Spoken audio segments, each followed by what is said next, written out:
Fitzroy is known for cafes, street art, nightlife and $1 million apartments. But today, I found out there's another Fitzroy. A Fitzroy where Aboriginal families came searching for each other. A Fitzroy connected to the stolen generation. A Fitzroy where people slept rough, shared food, built their own services and created places that kept their young alive. And inside one old building, a boxing gym that once trained world champions and protected kids from the street is now rotting from the roof down. This is the history most people walk past. Wow, that'd be like 100 years old, huh? Never noticed that before. Lionel Rose and fighting a rata. Brother, how long have you been in Fitzroy? You're saying your whole life? I fought in Queen Vic Hospital, just in Lonsdale Street there in the city. Yeah, you got mushrooms growing here. That's up Dampity. So Muhammad Ali was there. In that building. That is crazy, man. Would often gather here, and if they come from interstate and they wanted to connect with family, there's a lot of work to be done. We've got a damaged roof, a minimum of $150,000. The empty coolerman, representing the children being taken away.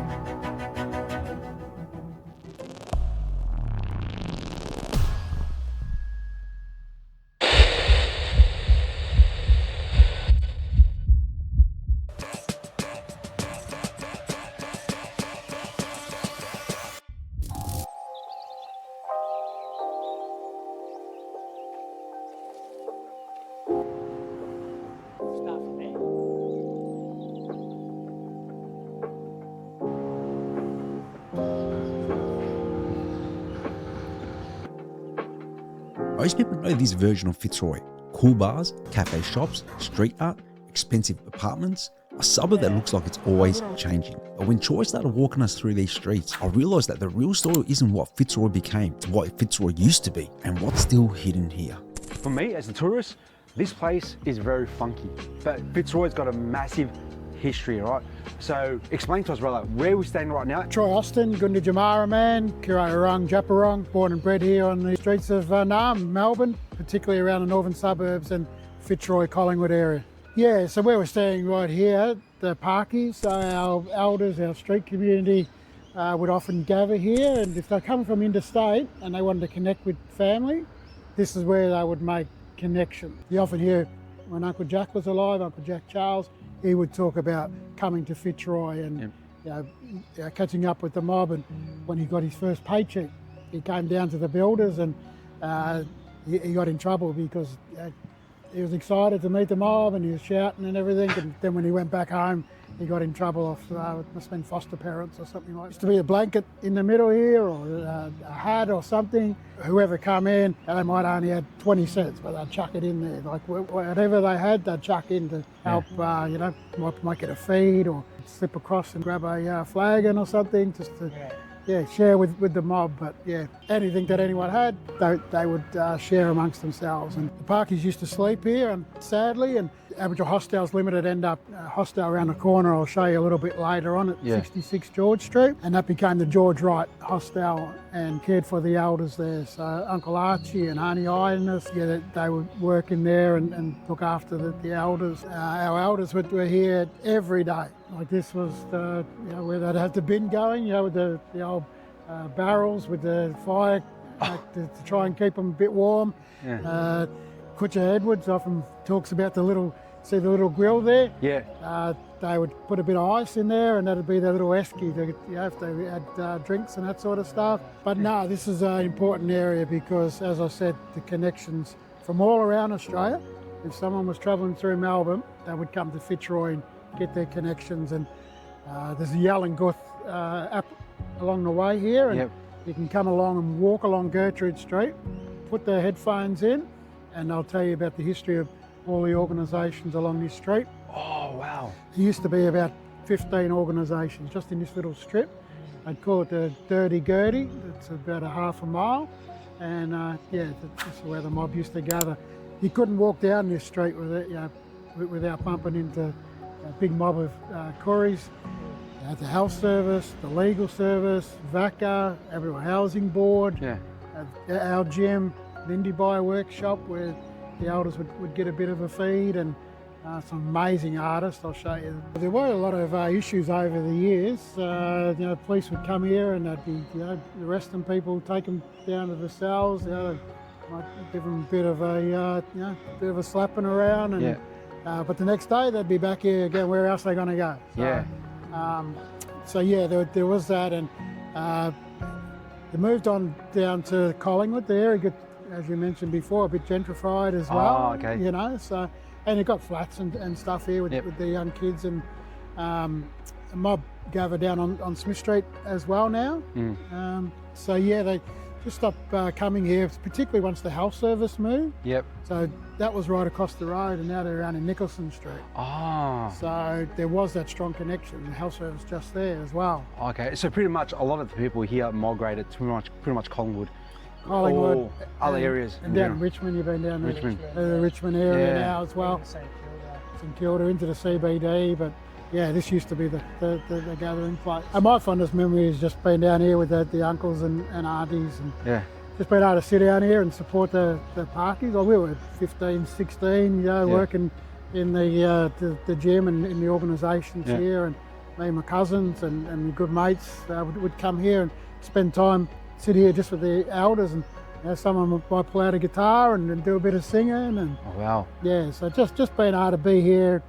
What you just shared right now, because I've seen the barcodes, I've seen the stickers here, had no idea, man, that there was actually an app for a tour here. That shows, guys, man, that shows how much history is here. And without a doubt, hundreds and thousands of people that walk past here have no idea this even exists. This park wasn't just somewhere people sat around. For a lot of Aboriginal people, this was where you came to find mob. People came here from other parts of Australia looking for family, looking for connection, looking for someone they belonged. And what hit me was this: people didn't have much. Some were sleeping rough, some were struggling, but they still shared what they had. Money, food, drinks, a warm fire, a place to sit. That's community. This is where Fitzroy story gets very uncomfortable, because when suburb becomes expensive, buildings don't just change, the people change. The community gets pushed further and further out. And when that happens, people don't just lose a house, they lose services, they lose elders, they lose places where people know their name, and they lose home. Coming here now, obviously explaining history, that's the past. What happened to it now? Because it's just a shadow of what it used to be, huh? So they just moved everyone out. You can't afford to live in town here now. Oh no, I'll walk past here before, and I could tell this place here, it's expensive to get in, very, very expensive. And it's very, very, very sad as well, because within the next decade or so, these buildings will be gone. You know what I'm saying? These will be gone shortly, actually. They're about to knock them all down, all these towers. And so that's a problem. Where are they going to go? They'll move them out. As I said, we had an elder that lived right where that car is, right in the next street, Napier Street, and they had to refurbish the house, whatever, but they moved her out to Wallen. Wallen? Yeah. Wow. Where, is the connection? If she wants to go down to the local Aboriginal Health Service, it's not there. If she wants to, legal support, or JIRA, say, with the women's groups and those sort of things. You're out at Wallen, there's no service there. No. Yeah, you're taking someone away from their home. And just plugging into, because guys, just for context, Wallens is far north, isn't it? From here, it's roughly an hour and a half away. Give or take by car. And Fitzroy is pretty much almost outskirts of CBD. All the facilities are here, and you pluck someone away from their home and put them there, completely foreign. You know what I'm saying? First suburb in Melbourne. And you still call this place home to this day? Yeah, it's still Troy from Fitzroy. Troy from Fitzroy. That's awesome. Tell people. This is the Stolen Generations marker. Well, which one here? Well, you're talking about them spears up there? Yeah. So there you go, bro. Once again, what this even meant. To me, that just looks like it's something very pretty. This is for the Stolen Gens marker. Recognise those that were taken away. But just to try and build those relations, Guys, man, for context, right? Especially a lot of the younger generation, you probably don't know what Stolen Generation is, man. If you actually look into the history, it's absolutely appalling. Believe through that, man, there's a lot of generational trauma as well. 100%. But this here, guys, can you explain to us, brother? Yeah, so we've obviously got the boomerangs here.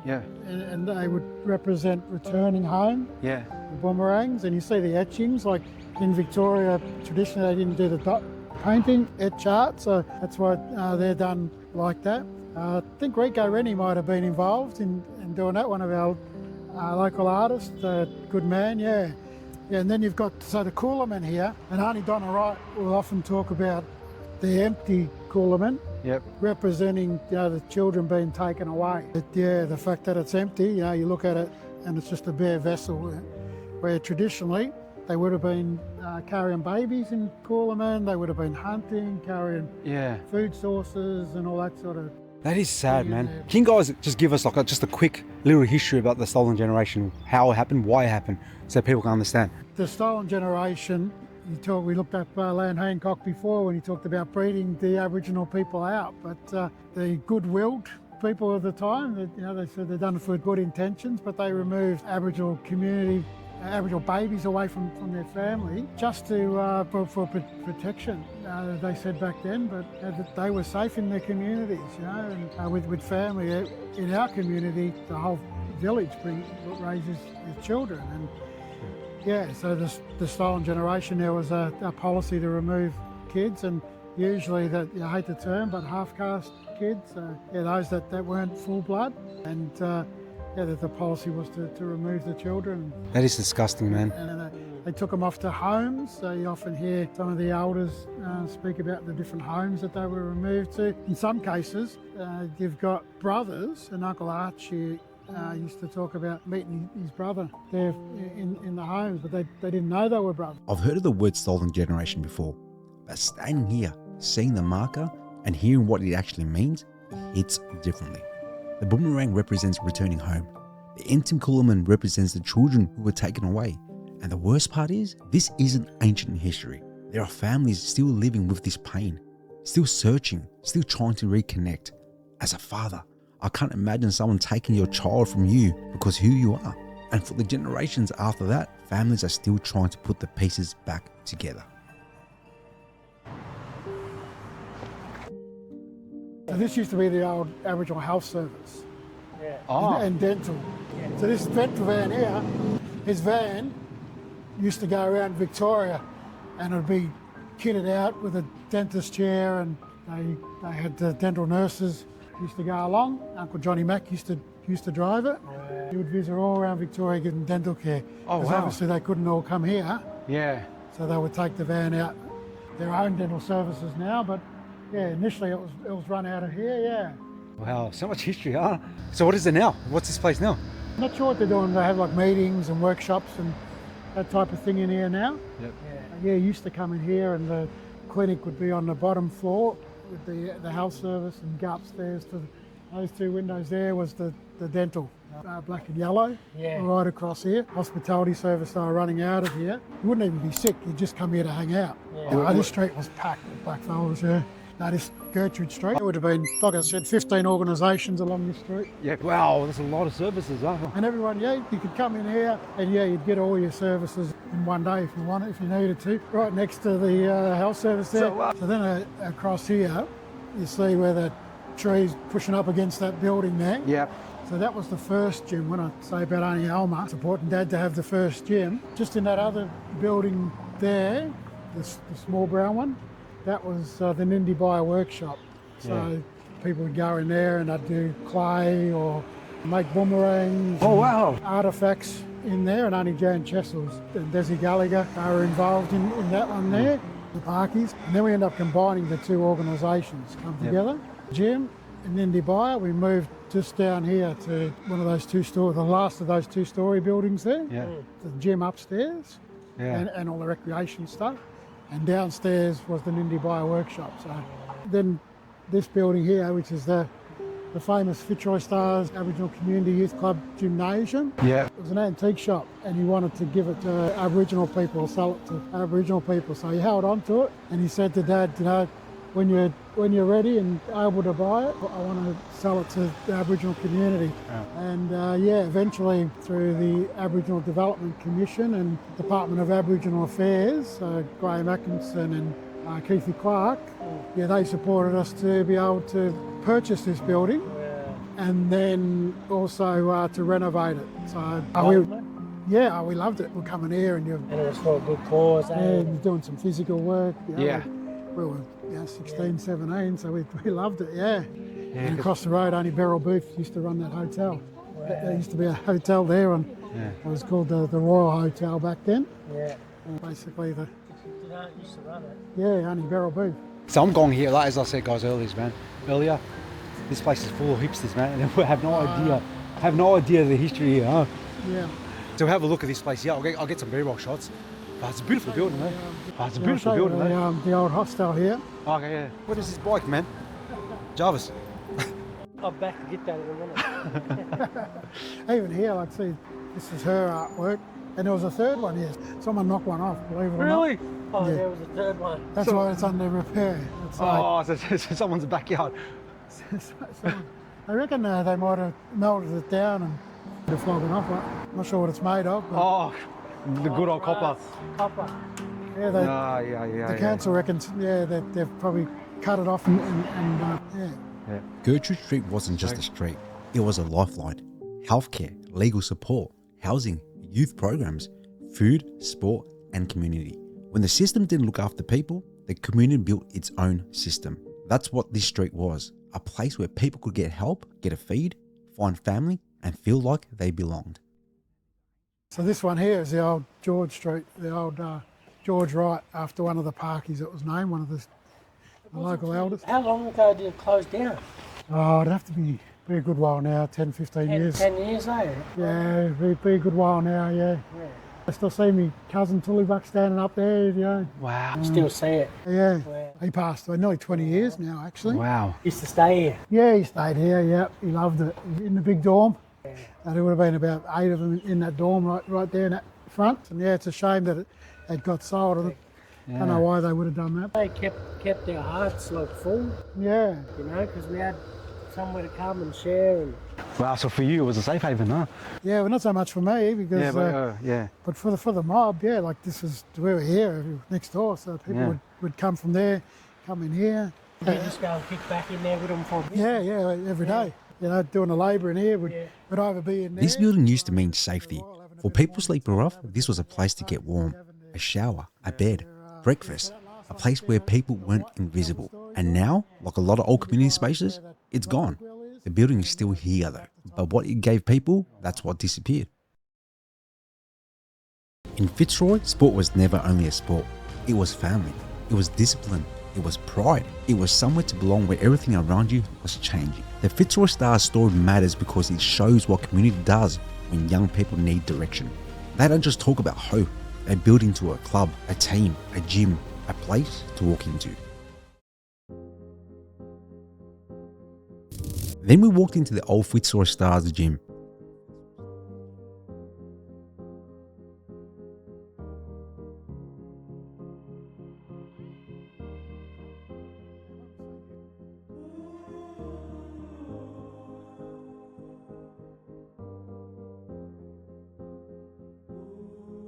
And this is where the whole story hit me.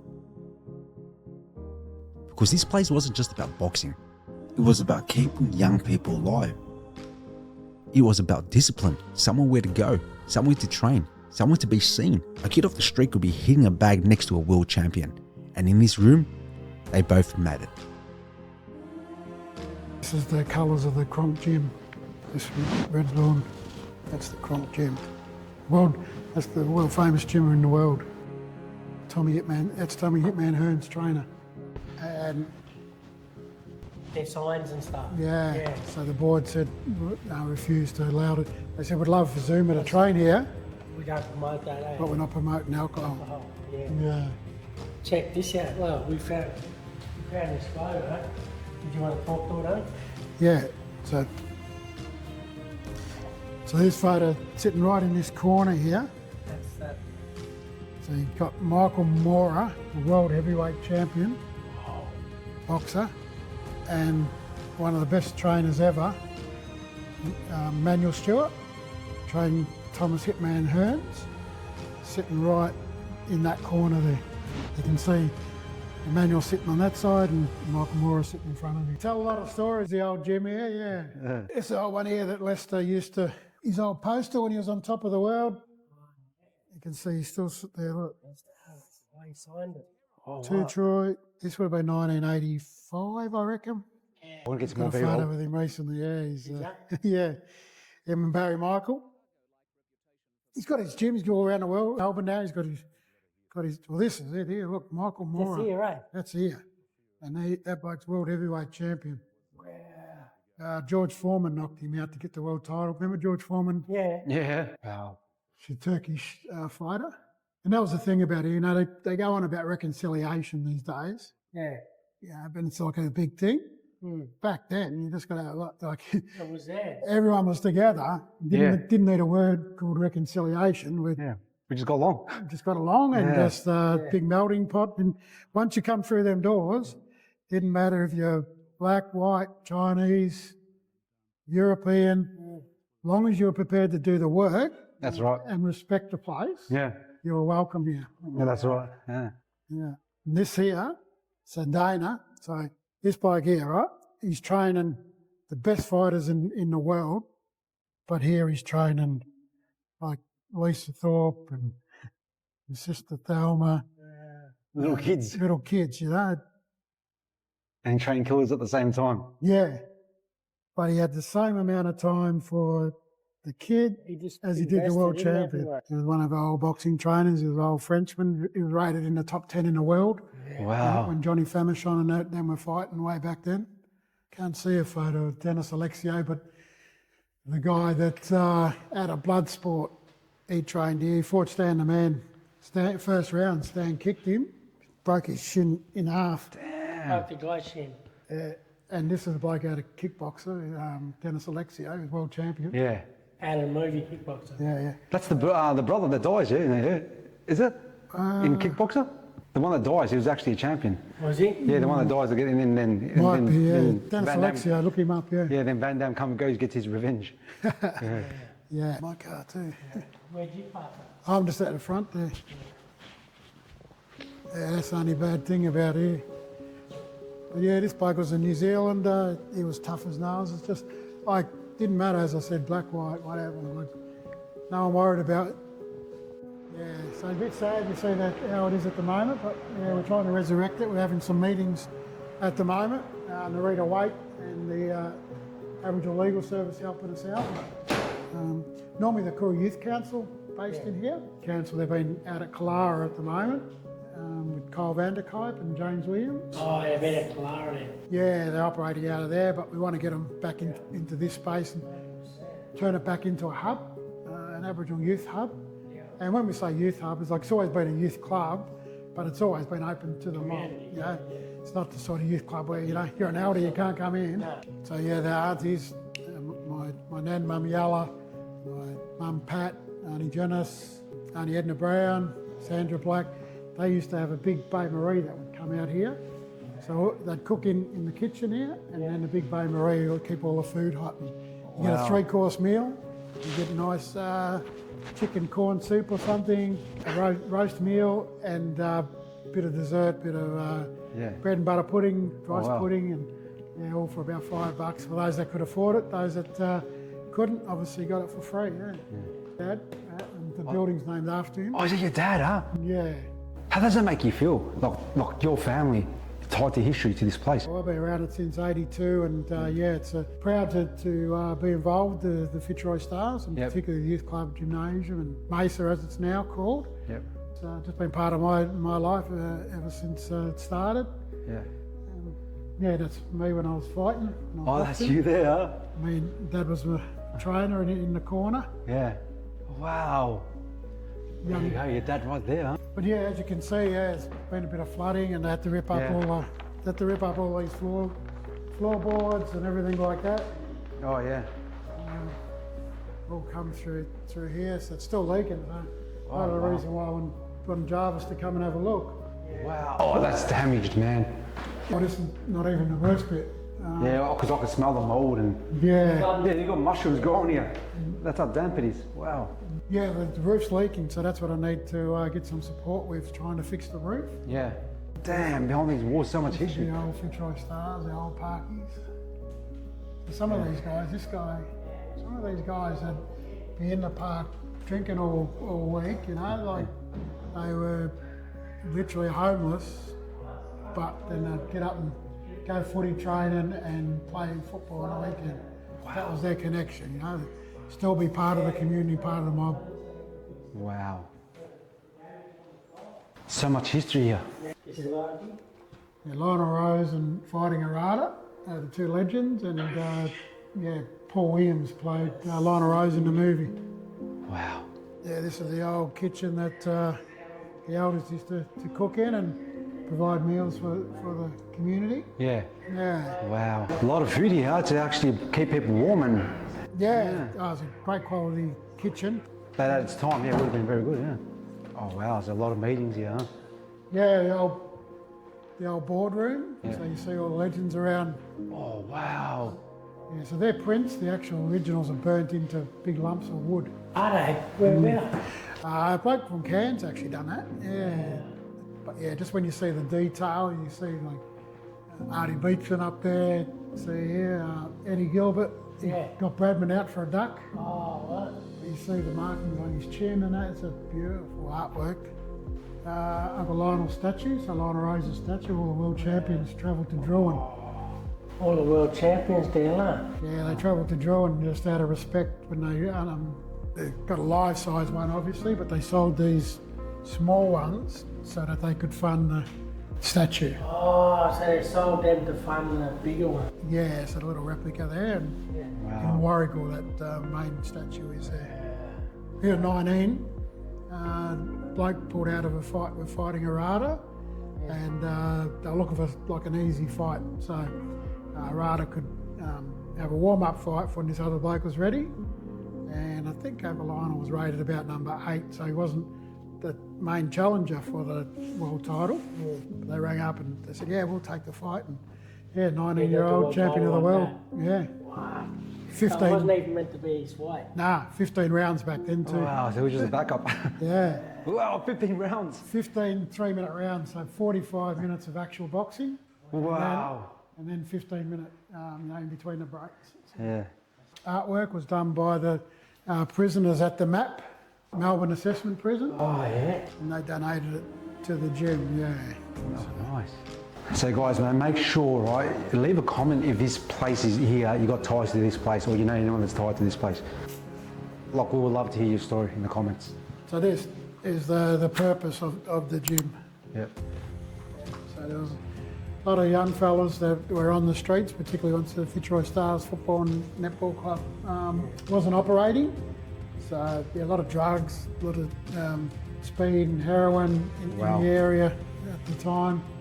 A lot of overdoses, and Dad was concerned and wanted to get somewhere for the youth to hang out. And, he had a history in boxing as well, the old tent fights and things. And tent fights.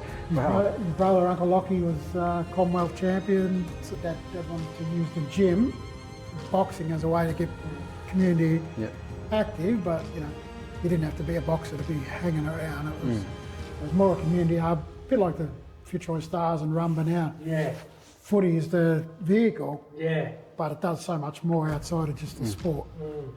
Doc Austin had a dream to create a safe environment that protects Koori youth against the growing threat of drugs and alcohol in the local community, and to develop programs that support community members to be physically active. Yeah, that's... Wow, so these stairs here, these ones here, we actually laid all this, like we were the labourers that brought these bricks in and these concrete, and you'll see upstairs the... All this? Yeah, me, Dorpy, and local community. Dad, when they done the contract to rebuild the place, he said it has to be Aboriginal labourers. Sport is a great leveller.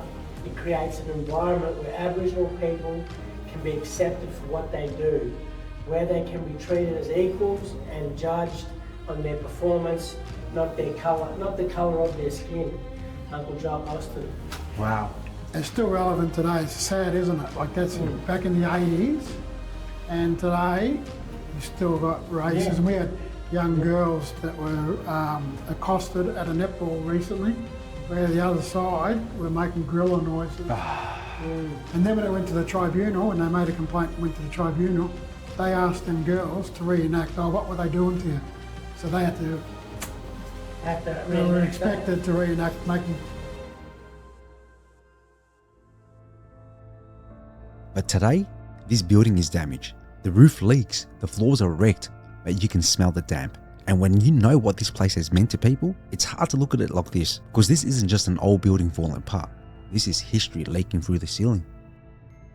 The water. Yeah, so it's still, you can hear it still leaking. So all these floors probably need to be replaced as well, huh? Yeah, and that's what we're currently doing, having some community conversations about what we want to turn it into first. Yeah. Because you can put another 2 floors, there used to be 2 more floors.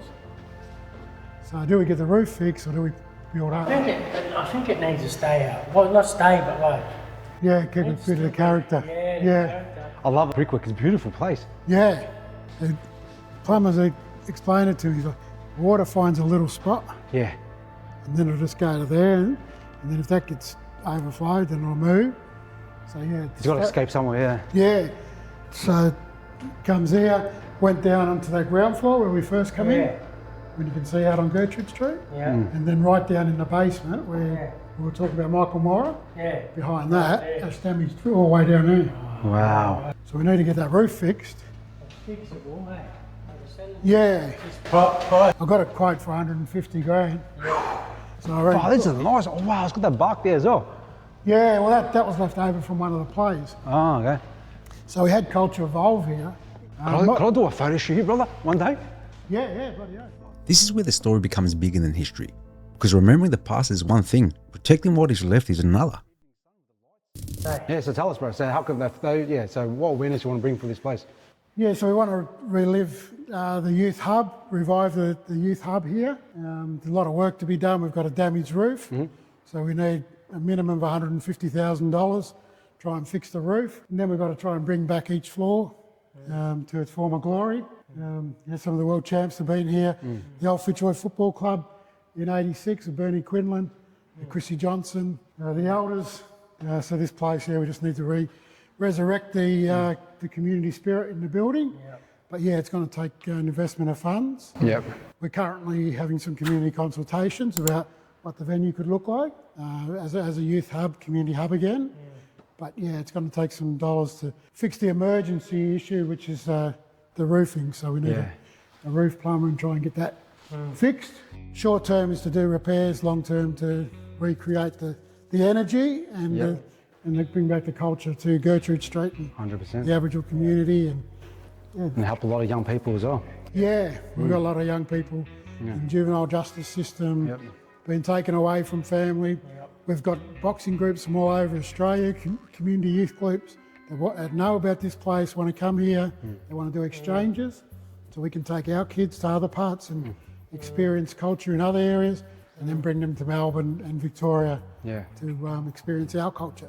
Places like this is so important for everybody, from youth to elders. Places like this, saves lives. 100%. It helps to keep the, crime rate down. It keeps people out of trouble. And it gives people a dream, a reason to dream, and it gives people, a space to stay fit and healthy. It's so important, these places. So if anyone's watching out there and you would like to get behind something like this, please reach out to us, and I'm sure we can find Uncle Troy here as well.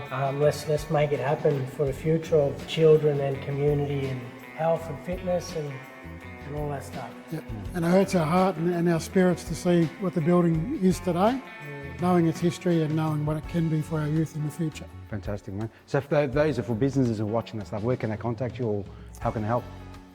They can contact me through fitzroystars@gmail.com or Fantastic, man. Awesome. This building could be a youth hub again, a boxing gym, a creative space, a place where young people can train, learn, hear stories from the elders, and stay connected to culture. So after walking through Fitzroy today, I don't think this place should be left to rot. Some history isn't gone, it's just waiting for people to notice.